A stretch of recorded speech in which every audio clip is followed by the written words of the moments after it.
Səhər çağında sabahınız Bəli. xeyir olsun. Proqramımızı aktual bir mövzu ilə davam etdirəcəyik. Haqqında danışacağımız mövzu hər kəsi narahat eləyir. Xüsusilə də valideynləri. Söhbət zərərli vərdişlərdən gedir.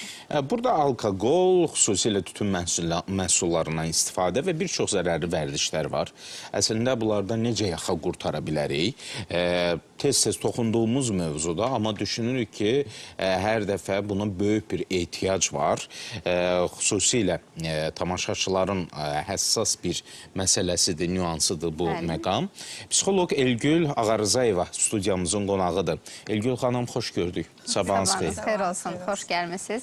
Elgül xanım, təəssüflə qeyd edirik ki, bugün zərərli vərdişlərdən istifadə edən insanların sayı artmaqdadır. Xüsusilə də az yaşlılar, məktəblər və yeniyetmələr arasında bu zərərli vərdişlər vüsət alıb. Çalışırıq ki, proqramımıza məhz sizin vasitənizlə bu mövzuya toxunaq ki, qoy elə bəlkə də bizim efir vasitəsilə onların insan həyatına, təkcə sağlamlığına deyil, ümumiyyətlə çevrəsinə, ətrafına, insanlarla münasibətinə nə dərəcədə mənfi təsir göstərdiyi haqqında danışaq ki, məhz zərərli vərdişlərdən istifadə edənlərin sayı da azalsın.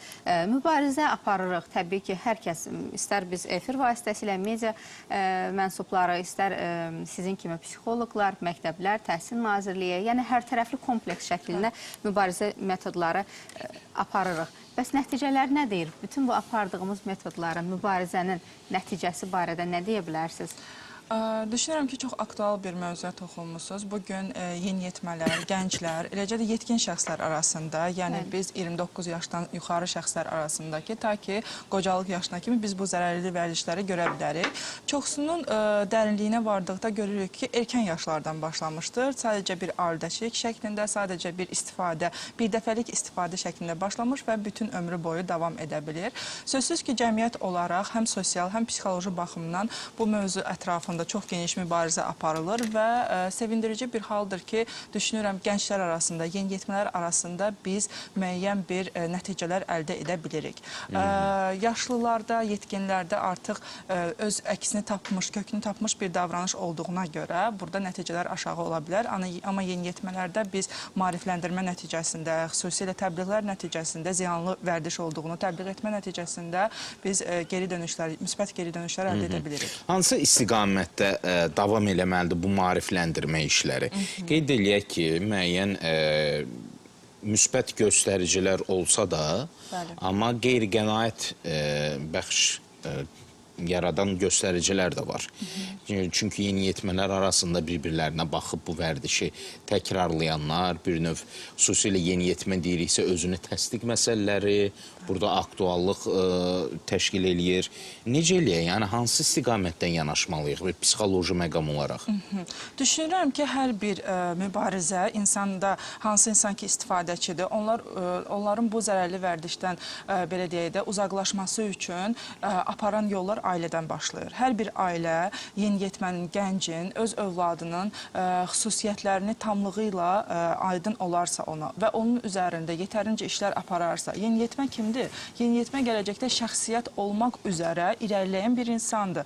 Yeniyetmə özünü təsdiq etmək istəyən, sizin vurğuladığınız kimi, bir şəxsiyyətə çevrilmək istəyən bir insandır, doğrumu? Biz onu uşaq kimi yox, məhz elə yeniyetmə kimi qəbul etsək, məsələn, onun xüsusiyyətlərinə uyğun olaraq qəbul etsək və yanaşsaq, düşünürəm ki, onu daha yaxşı anlaya bilərik. Asudə vaxtını düzgün təşkil etsək, dost çevrəsinə yaxından, uzaqdan nəzarəti üzərimizə götürsək, düşünürəm ki, bu vərdişlərdən uzaqlaşmasına nail ola bilərik. Çünki nə qədər ki, erkən başlayır, biz bir o qədər ondan tez uzaqlaşa bilirik. Hələ ki, formalaşmış və bərkimiş vərdiş bir halında deyilsə, biz ondan uzaqlaşmağımız nisbətən asan ola bilər. Elgül xanım, xüsusilə biz diqqət edəndə görürük ki, yeniyetmələr arasında daha çox yayılıb zərərli vərdişlər. Bu nə ilə bağlıdır? Onlar müəyyən bir yaşdan sonra evdə daha az zaman keçirdirlər. Misal üçün, müəyyən bir yaşa qədər valideynlər uşaqları öz kontrolu altında saxlaya bilirlər. Amma elə bir yaş dövrü var ki, məhz o yaşdan sonra artıq uşaqlar evdə daha az vaxt keçirirlər. Yəni, valideynin gözündən uzaq olurlar.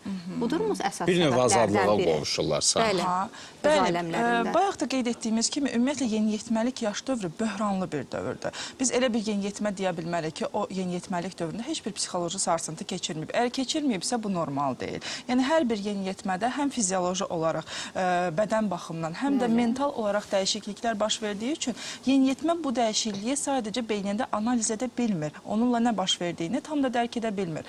O zaman köməyə kimlər gəlir? Müəllimlər gəlir. O zaman köməyə kimlər gəlir? Valideynlər, ailə gəlir, sosial mühit gəlir və əslində biz onunla qarşılıqlı söhbət nəticəsində, onun yaş xüsusiyyətlərinə uyğun olan yanaşma nəticəsində onunla nə baş verdiyini izah edə bilərik. Cəzalandırma metodundan burada biraz yayınmaq lazımdır. Çünki cəzalandırma çox asandır. Amma onun nədənsə nəticəsi... bizim valideynlərin əksəriyyəti məsələ bunu təzyiq, baskı. Bəli. Və nəticədə nə baş verir? Yeniyetmə valideyndən uzaqlaşaraq həmin o vərdişin olduğu mühitə daha çox yönəlir. Çünki orada onu başa düşürlər, orada onu dinləyirlər, orada özü kimi insanları görə bilir. Amma biz həqiqətən də bir valideyn olaraq övladlarımıza izah etsək ki, sən bu vərdişə istifadə etmirsən, bu bir dəfəlik istifadə normaldır, sən bunu görmüsən və yoxlamaq istəmirsən, amma davamı nə ola bilər? Bəli, davamı nə ola bilər? Biz qarşılıqlı şəkildə bir dostcasına, müəyyən bir mənada valideyn hansısa yaş dövründə dost olmağı bacarmalıdır. Biz deyirik ki, valideyn elə valideyn olsa yaxşıdır, amma müəyyən bir inkişafın yaş dövrlərində ona dostcasına yanaşaraq izah etsə düşünürəm ki, daha uğurlu bir yol almaq olar. Elgün xanım, bəzən belə deyək, eşitmə, səsli şəkildə, yəni məsləhət, tövsiyələr vermək bir o qədər də təsir bağışlamır. Etiraf eləyək ki, və görsəl təsir daha effektivdir. Necə eləyə bilərik ki, misal üçün, valideyn əgər evladına deyirsə bu zərərli vərdişlərin nəticəsi haqqında, sonu haqqında ki, bu yaxşı bir şey deyil, bu kimi yəni tövsiyələr, amma bayra çıxanda yenə öz ətrafında dostları ilə, tanışlarla bunu davam eləyir. Görsəl olaraq biz hansı təsir eləyə bilərik ki, o nəticəsi olsun? Çox yaxşı bir məqama vurğuladınız. Çünki zərərli vərdişlərdən istifadənin həm də genetik səbəbləri var. Əgər valideynlər istifadəçidirsə, bu zaman övladda onun üzə çıxma faizi daha yüksəkdir digərlərinə nisbətən. Və biz baxsaq ki, əgər valideyn özü istifadəçidir, məsələn, tütün məmulatlarının istifadəçidir və deyirsə ki, bundan istifadə etmə təbii ki, nə dərəcədə önəm daşıya bilər və onun sözü nə dərəcədə təsirli ola bilər uşaq üçün.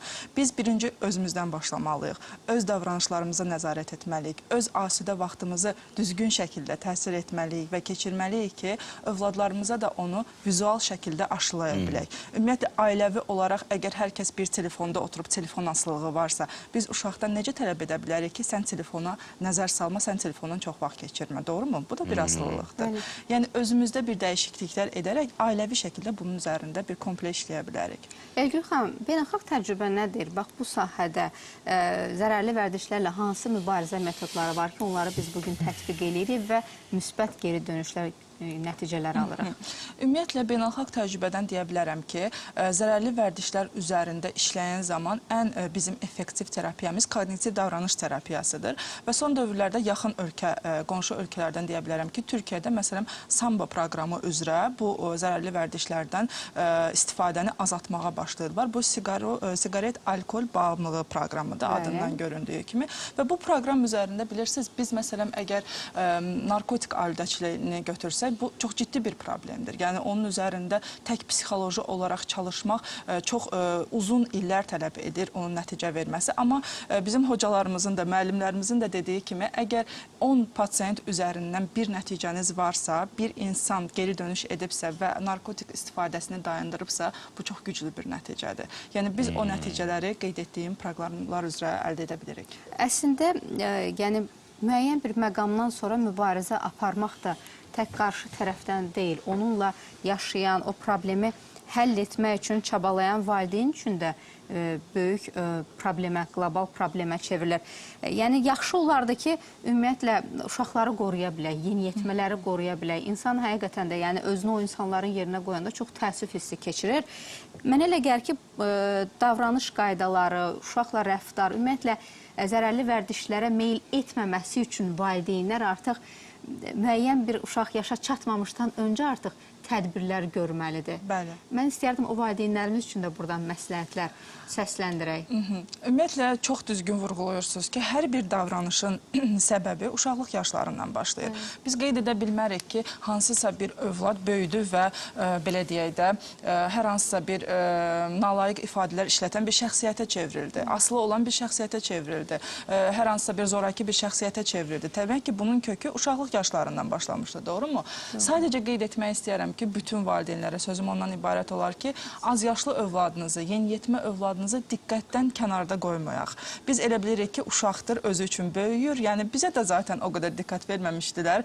O da böyüyəcək və öz yolunu alacaq. Xeyr, hər bir uşağın diqqətə, qayğıya ehtiyacı var və biz diqqət etdiyimiz zaman onun harada boşluqlar buraxdığını, tərbiyəsinin harada ona yardım olunmalı məqamlar olduğunu daha aydın görə bilirik. Ona görə diqqət, qayğı və birlikdə zaman keçirmək kəmiyyətdən çox keyfiyyət önəmlidir. Ola bilər ki, biz bir saat övladımızdan gün ərzində oluruq, işlərimiz çoxdur, işləməliyik, oluruq və bu zamanı birlikdə keçiririk, birlikdə çox yaxşı dəyərləndirə bilirik. Ola bilər ki, bütün günümüzü birlikdə keçiririk, amma hərə telefonun bir başında. Deməli, burada nə baş verdi?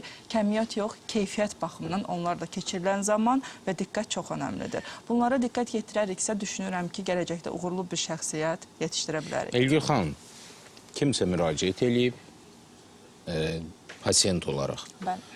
Sizdən xahiş eləyir ki, mənə kömək eləyin, mən müəyyən zərərli asıllıqdan, vərdişdən xilas olum.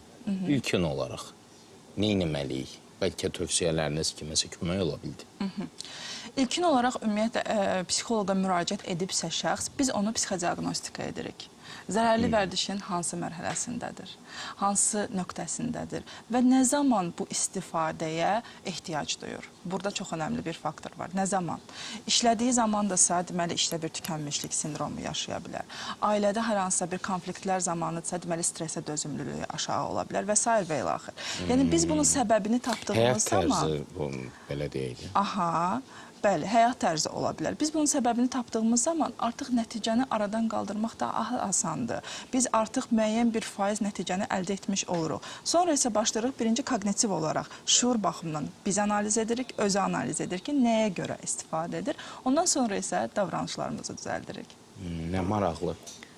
Bugün düşünürəm ki, tamam fərqli bir aspektdə söhbətimiz getdi. İnanırıq ki, sizin məsləhətlərinizdən sonra ekran qarşısında əyləşib bu zərərli vərdişlərdən əziyyət çəkən insanlar varsa, bir daha oturub düşünəcəklər. Həyat gözəldir, yaşamaq gözəldir və özümüz öz ixtiyarımızla, yəni gedib belə bir zərərli vərdişləri həyatımıza qataraq, təbii ki, tək özümüzə ziyan vermirik, həmçinin ailə üzvlərimizə də ziyan veririk. Ona görə bir daha düşünmək üçün hələ də gec deyil. Təşəkkür edirik. Gəldiyiniz üçün maraqlı və tövsiyələr üçün minnətdarıq. Və diqqətinizə çatdıraq ki, studiyamızın qonağı psixoloq Elgül xanım Ağarzayeva idi.